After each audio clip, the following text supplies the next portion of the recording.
KV2, I love you. I love my KV2. Yeah, I love my KV2. Yeah, is there any reason not to love the KV2? I mean, it's just such a giving tank. It gives and it gives and it gives. I mean, it's such a giving tank, it even loves other KV2s. You know, it loves them enough not to kill them, but, yeah, okay. I don't know. I suppose it's okay. It's okay to love yourself. A little bit disappointed I didn't do more, but, alright.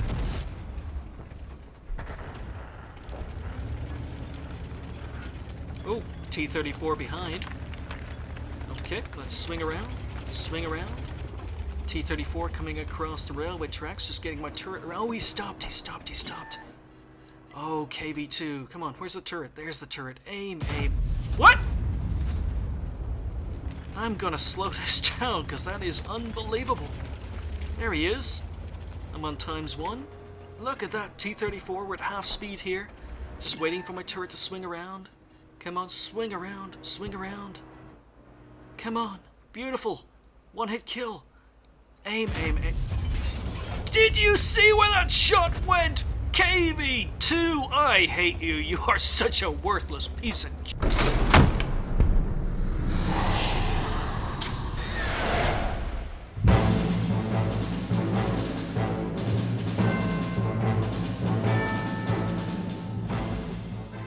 Hi folks, and welcome to the Ace Tanker for the Strv M42, also known as the Lago 2. It's a tier 5 Swedish medium, and it's the first real Swedish medium tank because it had armor and a gun comparable to medium tanks of its day. In the early years of World War II, Sweden identified that it needed medium tanks, and up till then Landsverk were really only able to supply light tanks or modified light tanks that didn't meet the Swedish Army's requirements. However, in 1940 that changed when Landsverk presented the Lago 2, which was a tank based on the Lago prototype. I covered that on a video just a few minutes ago. But this is a tank that had 55mm of frontal armor, and more importantly, it had a 75mm gun. Now, the Swedish Army were very happy with the designs. They placed an order for 100 of the tanks in 1941. However, again, like I say, Landsverk weren't exactly experienced with building medium tanks, and this is a tank that weighed 22 tons because of the gun and because of the extra armor. And this ended up leading to reliability problems with the engines and with the gearboxes, which were electromagnetic. These problems were solved in 1943. 2 years later, by replacing the gearboxes with hydraulic ones, and the engines from Scania, they were originally using Scania engines, they replaced the engines with Volvo engines. So in all, there were 4 variations of the Strv M42 built, depending on which engine and which gearbox it was using, and production was split between Landsverk and Volvo, with 180 tanks being built by Landsverk and 102 by Volvo, which was, well, with a little math, means that between 1942 and 1945 there were 282 Strv M42s built. Now, the tank remained in service up till around 1957, at which point attempts were made to update the tank, and one of those attempts led to the Strv M42 57 Alt 2, which is the tier 6 premium tank with the autoloader, and also the Strv M74, which is the tier 6 regular medium tank in-game, and also a tank called, well, it was a tank destroyer called the IKV-73. So there was an infantry support vehicle called the IKV-73. We've got the IKV-72 in-game, but not the IKV-73, but that tank destroyer was another attempt to update the tank. Basically, if they weren't used for conversion or upgrading, any remaining Strv M42s were basically dismantled and used as static pillboxes that basically protected Sweden's harbours and coastlines. Now, I do say that 140 or 282 were built between 1943 and 1945. However, I did come across a little bit of information that said that there was a version of the STRV M42 that had 2 engines and 2 hydraulic gearboxes, and that it was made in 1948, but yet I can't find any other information about that particular version of the STRV M42 built in 1948. So whether or not that number 282 includes the later version built in 1948, or whether I don't know, can't find any information. I don't know whether it's included or not in the total number of tanks built. But anyway, I'm getting off topic here. This is the first ace tanker in the tank, and it's not a bad tank. I quite liked it. Oh, hang on, there goes the door. Just give me a second. Yeah, sorry about that. It always happens. People come to the door when I'm recording. In-game, as I was saying, I really like the tank, but I was actually thinking about keeping it. I mean, I liked it enough to keep it, but Beyond D basically said to me when I said I was going to keep this that the Tier 6, the Stridsvagen M72, is basically a better tank. It's basically the same tank, but better. So yeah, I ended up selling it and getting the Tier 6. This, as I say, is the first ace, but the gun is punchy. It's got good pen, it's got good alpha. The gun depression is an awesome 15 degrees, as you're about to see, but as I say, the gun is punchy. 150 damage, so the alpha damage is great. 115 pen, which is pretty good for its tier, considering the German tanks get about 110 millimeters of penetration, so you can see the higher alpha damage there with a roll of 179 on the Panzer IVA, but we're just going to work here using our 15 degrees of gun depression. Yeah, and I quite liked it. Now, there is a downside, so as well as good alpha and good pen, good gun depression, the armor, as I say, is an impressive 55 millimeters of armor, frontal armor, which is very good for a tier 5, so it's effective against lower tiers.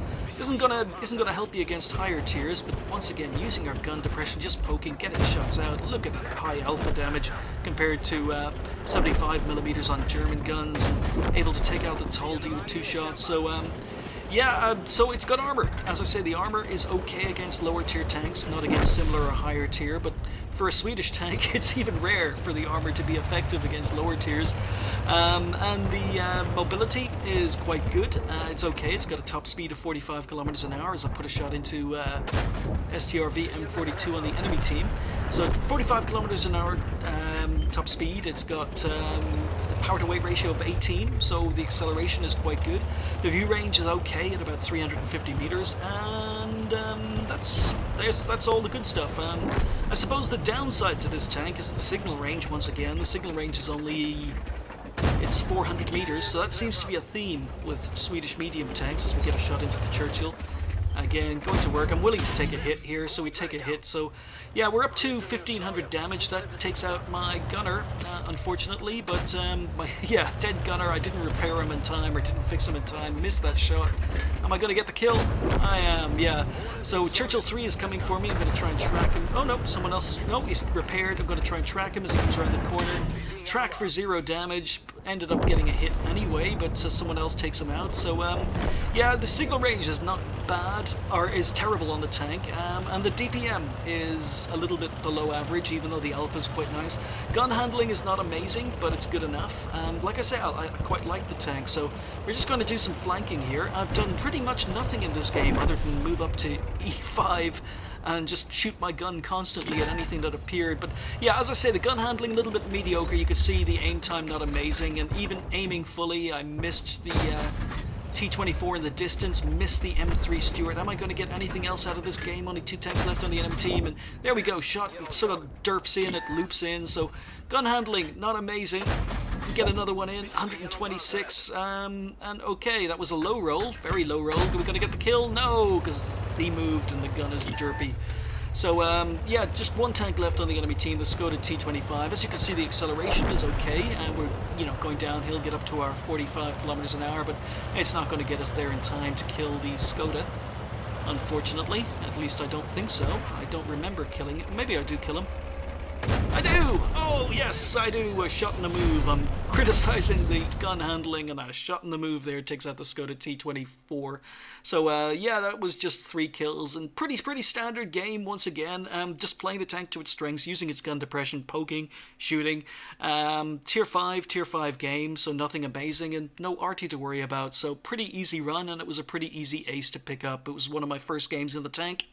So we picked up the ace along with a high caliber. We finished top on XP with 1039, almost 2k damage done, and 3 kills. So yeah, I liked this tank. I mean, it may not have the DPM of other tier 5 mediums. It may not have the gun handling. You know, it's slightly worse than other tier 5 mediums, but it gets slightly better penetration. It gets much better alpha. So I liked it. I quite liked it. And I'm a little bit sad, even just looking back on this replay, although it's been a while since I played the game. I'm looking back on the replay, I'm still sad I sold it, but I think Beyond D was right. I do think the tier 6 is a better tank. It's more of the same, but better. So not 100% sad I sold it, but a little bit.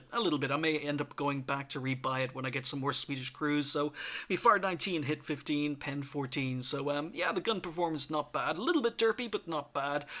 Spotted 3, damaged 6, destroyed 3. Not very much assistance damage, shooting most of what I was spotting myself. And 40,000 credits earned. Ammo costs, repair costs quite cheap. First game of the day times 2. Gave me a very healthy XP total towards the tier 6. So yeah, I quite liked this tank, as I say. Very average, I suppose, for a tier 5 medium, but yeah, something about it. I like that 15 degrees of gun depression. I think that's what makes this tank a little bit special.